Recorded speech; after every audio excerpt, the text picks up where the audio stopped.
The most valuable commodity I know of is information. Wouldn't you agree?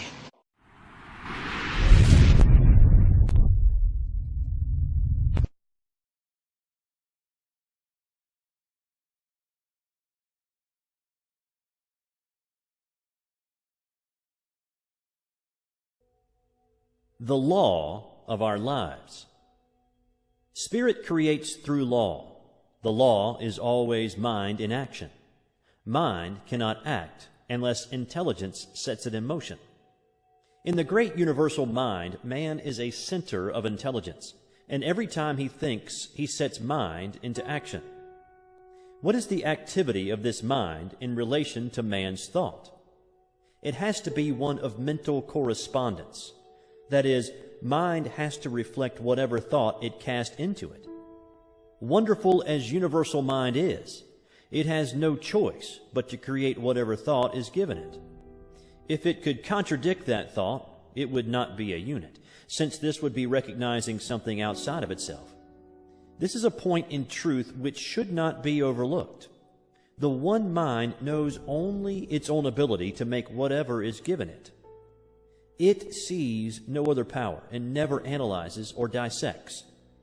It simply knows. And the reason why people do not understand this is that they have not realized what mind is. The ordinary individual thinks of mind only from the limitation of his own environment. The concept he has of mind is the concept of his own thinking, which is very limited. We are surrounded by an all-seeing, all-knowing mind, which is one and runs through all. The belief in the dual mind has destroyed practically all philosophies and religions of the ages, and will continue to do so until the world comes to see that there is but one. Whatever name is given it, there is but one. It is this one that creates for us whatever we believe. Our thought operative through this one produces all our affairs. We are all centers in this mind, centers of creative thought activity. There is nothing which appears in the manifest universe other than an objectified thought, whether it be a bump on your head, a growth on your foot, or a planet. It could not be there were it not made out of mind, for mind is all there is to make anything out of it. Whatever is made out of it. Nothing exists or can exist without a source from which it springs. We are not dealing with a negative as well as a positive power, not two powers, but one. A power that sees neither good nor evil as we see it. It knows only that it is all, and since it is all, it creates whatever is given it. From our limited standpoint, we often think of good and evil, not realizing that, as yet, we do not know the one from the other. What we call good today, we may call evil tomorrow, and what we think to be evil today, we may tomorrow proclaim as the greatest good we have known. Not so with the great universal power of mind. It sees only itself and its infinite ability to create.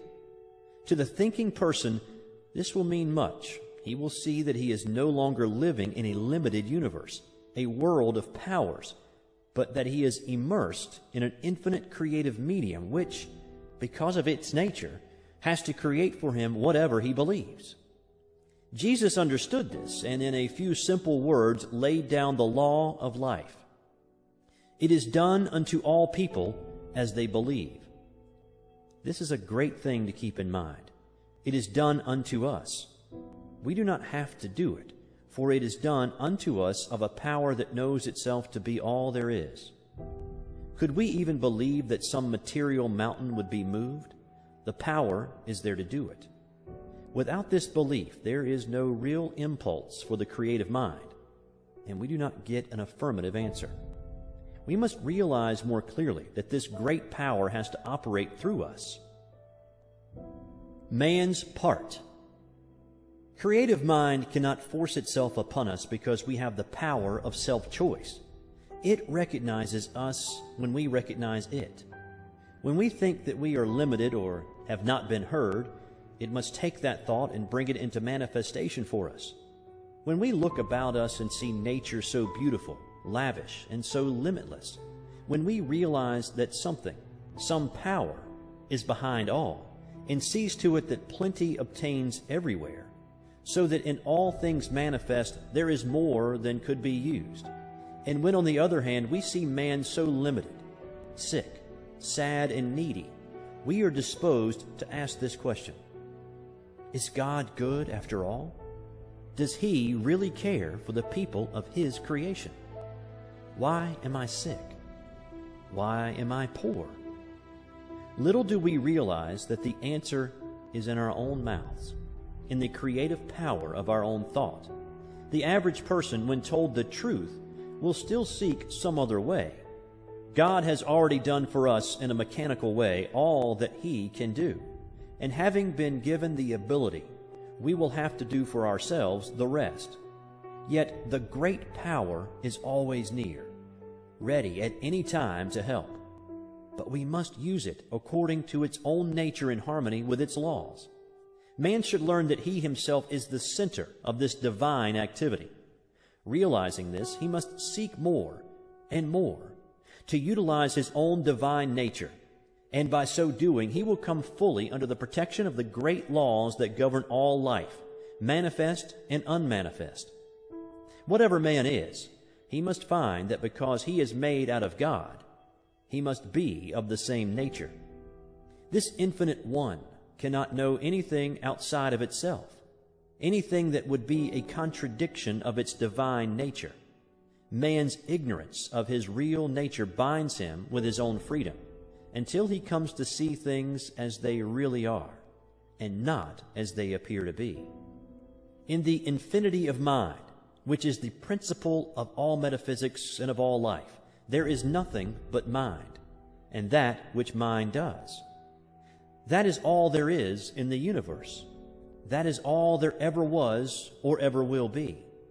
This mind is acted upon by our thought, and so our thought becomes the law of our lives. It is just as much a law in our individual lives as God's thought is in the larger life of the universe.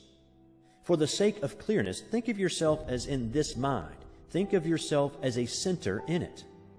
That is your principle. You think, and mind produces the thing. One of the big points to remember is that we do not have to create. All that we have to do is to think. Mind, the only mind that there is, creates.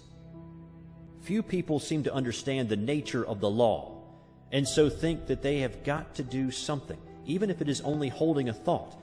Thinking or knowing is what does the thing.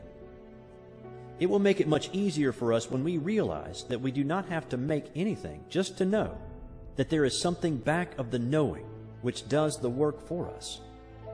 That person gets the best results who realizes that he can use this divine principle, he who can get the clearest concept of his idea, and who can rely on mind to do for him, keeping everything out of his thought that would contradict the supremacy of spirit or mind. By simply holding a thought, we could not make anything. But by knowing in mind, what cannot we do? Bondage and freedom. Never get away from the fact that you are surrounded by such a power. It is the principle of demonstration. It knows every thought.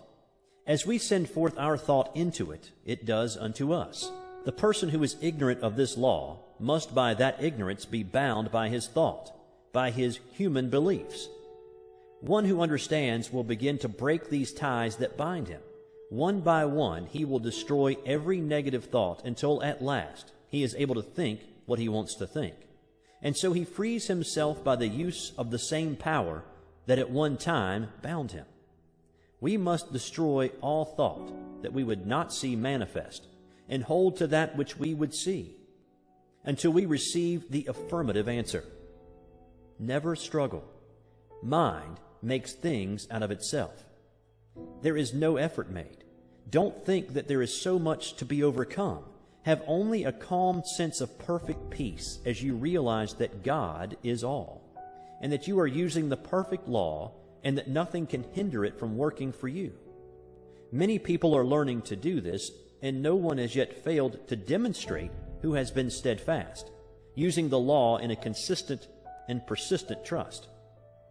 All that we have to do is to provide the right mental and spiritual attitude of mind, and then believe that we already have, and the reward will be with us. We shall see it. The time will come when we will not have to demonstrate at all, because we will be always living so near to the law that it will do all for us without much conscious thought on our part. So when you say, I am poor, sick, or weak, I am not one with the creative mind. You are using that creative power to keep yourself away from the infinite. And just as soon as you declare that you are one with God, there is a rushing out to meet you, as the Father rushed out to meet the prodigal son. The Spirit seeketh. But as long as your mind thinks in the terms of conditions you cannot overcome, the difficulty comes from our inability to see our own divine nature and its relation to the universe. Until we awake to the fact that we are one in nature with God, we will not find the way of life. Until we realize that our own word has the power of life, we will not see the way of life.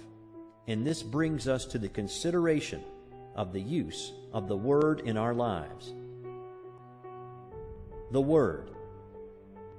The Word was with God, and the Word was God.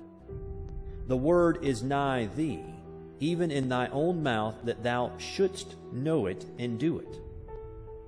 What does this mean?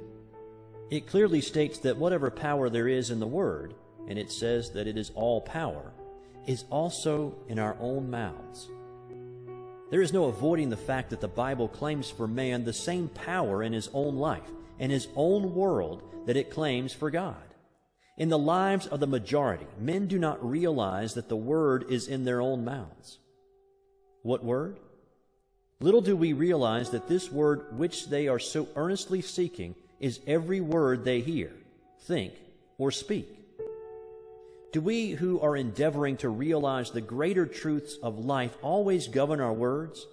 If any word has power, it follows that all words have power. It is not in the few moments of spiritual meditation that we demonstrate, but we bring out the possibilities of the hidden word when we are allowing our thoughts to run in any direction. Not in the short time spent in silence, but in the long hours stretching themselves into days, months, and years, are we always using the Word. An hour a day spent in silent meditation will not save us from the confusion of life. The 51% of a man's thinking is what counts. It is easy when we are alone to brave the storms of life. Surrounded by our own exalted atmosphere, we feel the strength of the infinite. We rise in spirit. We think we are experiencing the ultimate of truth, that all things are ours. These moments in a busy life are well spent, but must unavoidably be brief. But what of the rest of the day? What of the busy streets, of the marketplace, and of all the daily contact with life? Do we then obtain? Do we keep on in the same even way? Or do we fall before the outer confusion of our surroundings? We are still creating the Word and setting it afloat in the great ethers of life. Are these words creating for us? Yes. How necessary, then, to keep the independence of the solitude. How seldom we do this. Few people indeed in the day in which we live are well poised. Where do we find the man who can live above his surroundings, who in his own thought can dominate all conditions, and in the midst of the crowd keep his own even way and his own counsel? When we do meet with such a person, we will know him. For we shall find on his face the image of perfect peace. We shall detect in his bearing the ease and independence that comes only to the man who has found himself and who is centered not in the outer, but in the inner world. Such a character as this has the power to attract to himself all of the best in the world. He is a center toward which all else must gravitate. The atmosphere which he creates and with which he surrounds himself is one of absolute calm and peace. The world at once sees in this man a master and gladly sits at his feet. And yet this man who has risen above the thought of the world cares not that other people should sit at his feet. He knows that what he has done all may do. And he well knows that all the teaching in the world will not produce another such as he. He knows that it is not from the teaching, but from the being that true greatness springs. So this man does not go around teaching or preaching. He simply is. The man who has arrived. The man who has arrived will realize that he has done so in the midst of an outer confusion. He will be the one who has gone into the silence for strength and has come out into the world equipped with power from on high. But that light which he has received must be kept burning. Not alone in the silence, but in the busy throng must all of us find the way of life. Our every thought creates. For the majority of us, these thoughts come in everyday affairs, some of which are very trivial, but these too will be demonstrated. We have missed the whole point, unless we have learned so to control our thought that time and place make no difference. The power we have within us. We have within us a power that is greater than anything that we shall ever contact in the outer, a power that can overcome every obstacle in our life and set us safe, satisfied, and at peace, healed and prosperous, in a new light and in a new life. Mind. All mind is right here. It is God's mind, God's creative power, God's creative life. We have as much of this power to use in our daily life as we can believe in and embody. The storehouse of nature is filled with infinite good awaiting the touch of our awakened thought to spring forth into manifestation in our life. But the awakening must be on our part and not on the side of life. We, static, at the gateway of limitless opportunity in the eternal and changeless now. Now is the day in which to begin the new life that is to lift us up to the greater expression of all that is wonderful. The word that we speak is the law of our life, and nothing hinders but ourselves. We have, through ignorance of our real nature, misused the power of our word, and behold what it has brought upon us, the very thing that we feared. But now it shall produce a new thing, a new heaven, and a new earth. Individual ideas. We find that in the universe every separate idea has a word, a mental concept behind it. And as long as that word remains, the thing is held in place in the visible world. When the concept is withdrawn, the idea in the visible melts away, disappears. It ceases to vibrate to the word, which is the law behind it. For when the word is withdrawn, the condensation of the ether that forms the word melts again into the formless. There was a time when the world was without form, and from the word alone all things were made that are made. When our word says that there is no longer life in our bodies, the life principle withdraws, and our bodies return to the substance from which they came. Here is the great mystery of life, that we are able to use this creative word for whatever purpose we may desire, and that word becomes the law unto the thing for which it was spoken. And so in our lives, we might say that without our word was not anything made that was made. For we are given the power to sit in the midst of our lives and direct all their activities. There is no struggle and no strife necessary. All that we have to do is to know. We must awake and with the glorified consciousness of an emancipated soul use our God-given power. The reason for the universe. This universe is the reason. First, of an infinite intelligence which speaks or thinks, and as this thought becomes active within itself, it creates from itself, at the power of its own word, the visible universe. We are living in a universal activity of mental law. We are surrounded by a mind which receives every impression of our thought and returns to us just what we think. Every man, then, is living in a world made for him from the activity of his thought.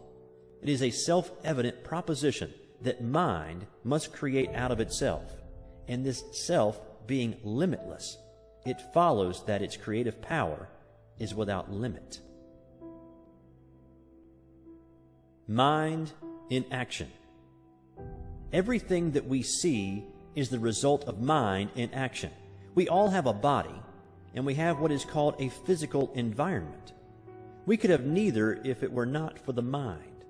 The law implanted within us is that we need nothing except ourselves and this all-wise creative mind to make anything, and that just so far as we depend upon any condition, past, present, or future, or upon any individual, we are creating chaos, because we are dealing with conditions and not with causes. Every living soul is a law unto himself, but of this great truth few people are conscious. It seems difficult for the race, which feels itself to be so limited, to comprehend the fact that there is a power that makes things directly out of itself, by simply becoming the thing that it makes, and it does this by self-knowing. But we will not demonstrate until we see at least some of this, the greatest truth about life. We should realize that we are dealing with the principle that is scientifically correct. It will never fail us at any time, but is eternally present. We can approach the infinite mind with a depth of thought and understanding, knowing that it will respond, knowing that we are dealing with reality. Jesus, who saw this very dearly, laid down the whole law of life in a few simple words. It is done unto you as you believe. We do not have to do it. It is done unto us. It is done by a power that is all. Could we believe that a material mountain would be moved? It would be done unto us. But unless we do believe, there is no impulse for the creative power, and we do not receive. Life externalizes at the level of our thought. The most valuable commodity I know of is information. Wouldn't you agree?